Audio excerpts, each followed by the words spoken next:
પરિભ્રમણ ગણક શું છે? Revolution counter. પરિભ્રમણ ગણક એક યાંત્રિક કે વિદ્યુત ઉપકરણ છે જે શાફ્ટ, ચક્ર અથવા મોટરના પરિભ્રમણોની ગણતરી કરે છે.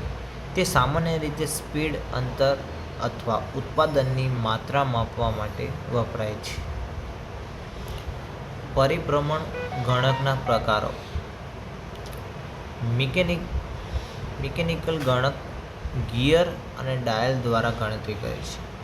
ઇલેક્ટ્રોમિકેનિકલ ગણક વિદ્યુત પલ્સથી ગિયર ચલાવે છે.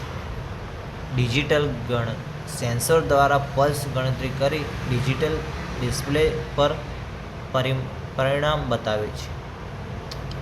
કાર્યપ્રણાલી વર્કિંગ પ્રિન્સિપલ. દરેક પરિભ્રમણ સમયે સેન્સર કે સ્વિચ એક પલ્સ સિગ્નલ ઉત્પન્ન કરે છે. આ પલ્સ ગણક સર્કિટમાં મોકલાય છે. કુલ પલ્સની સંખ્યા બરાબર કુલ પરિભ્રમણોની સંખ્યા. ઉદાહરણ તરીકે, એક પરિભ્રમણ બરાબર એક પલ્સ, 100 પલ્સ બરાબર 100 પરિભ્રમણ. ઉપયોગના ક્ષેત્રો: મોટર અને ટર્બાઇનની સ્પીડ માપવા, ઉદ્યોગોમાં ઉત્પાદન ગણતરી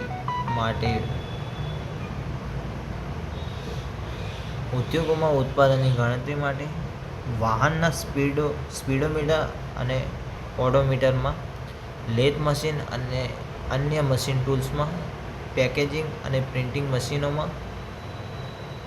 લાભો: ચોક્કસ અને વિશ્વસનીય માપન, ડિજિટલ ગણક માટે ઝડપી પ્રતિસાદ, જાળવણીમાં સરળ, ઉત્પાદન અને સ્પીડ કંટ્રોલ માટે ઉપયોગી, ઓટોમેશન અને સિસ્ટમ સાથે સંકલન. Thank you.